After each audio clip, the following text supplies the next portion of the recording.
আসসালামু আলাইকুম আপনাদের বরকত পরিমাণ রান্নাঘর থেকে কৃষি ডাক্তার সাথে চলে আসলাম নতুন একটা রান্না ভিডিও আপনাদের সাথে শেয়ার করতে। তো এই যে সব কিছু রেডি করে চলে আসলাম, আর আজকে আপনাদের সাথে শেয়ার করছি মশলাদার বরবটি ভাজি, চিংড়ি ভাজি।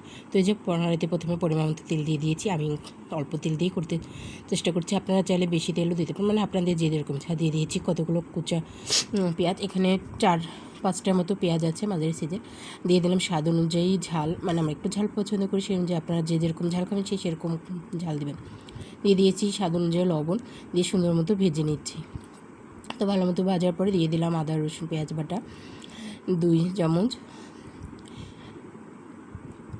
চা চামচের 2 চামচ, সেটা একটু বেশি হবে, আপনারা যে যেরকম আর কি মশলা খান সেরকম দেবে, আমি একটু বেশি দিয়েছি। দিয়ে ভালো মতো ভেজে নিয়ে এবার দিয়ে দিলাম একটু পানি, দিয়ে এক এক করে 1/2 চামচ হলুদ, 1/2 চামচ জিরা, 1/2 চামচের একটু কম দিয়েছি মরিচের ফাঁকি, দিয়ে সুন্দর মতো নেড়ে চেড়ে মিক্স করে এখন ঢাকনা দিয়ে কিছুক্ষণ রান্না করব।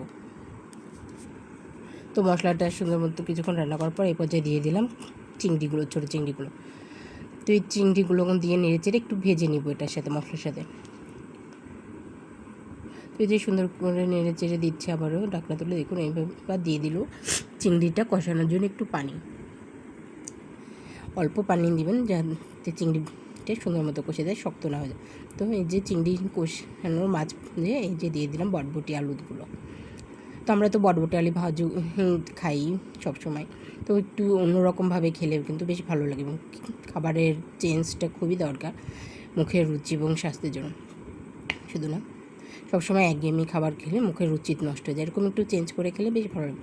তো সেই জন্যই এটা রান্না করা। এটা কিন্তু খেতে দারুণ হয়, কি বলবো, একবার বাসায় রান্না করে খেয়ে দেখুন এভাবে, অবশ্যই অবশ্যই বেশ ভালো হবে, নিরাশ হবেন না। আর বুড়িমার রান্নাঘর ইউটিউবে চ্যানেলটা যারা এখন সাবস্ক্রাইব করেনি দ্রুত সাবস্ক্রাইব করে, আর বেশি বেশি করে শেয়ার করুন, দেখা সহ্য করে দিন, দেখে চলে যাবেন না, সাবস্ক্রাইব করবেন আর কমেন্টস আপনাদের মতামত জানাবেন। তো আমি ঢাকনা দিয়ে রেখেছিলাম, আবার ঢাকনা তুলে নেড়ে দিলাম। তো এইভাবে আমি হালকা আছে, মানে একেবারে ভারীও না একেবারে জিমো না, মাঝারি আছে রান্নাটা কমপ্লিট করতে হবে, না হলে যে মশলা যেহেতু দিয়েছি পেঁয়াজ বাটা রসুন বাটা এগুলো কিন্তু নিচে দিয়ে ধরে যাবে না বাটা, এই জন্য যাতে ধরে না যায়, লেগে না যায় এবং ভাজিটা সুন্দর হয়। দেখুন ভাজিটা একদম খুব সুন্দর কালার হচ্ছে। আমার একটু লবণ কম হয়েছে, আমি লবণটা দিয়ে দিলাম, আপনারা চাইলে যে যেরকম লবণ খাবেন সেরকমটাই দেবেন। আমরা নেড়ে চেড়ে মিক্সড করে দিলাম লবণটা, আর আমার ভাজিটা একদম অলমোস্ট হয়ে এসেছে। আর আলুগুলো দেখুন কি সুন্দরভাবে সিদ্ধ হয়ে গেছে, একাই ভেঙে যাচ্ছে।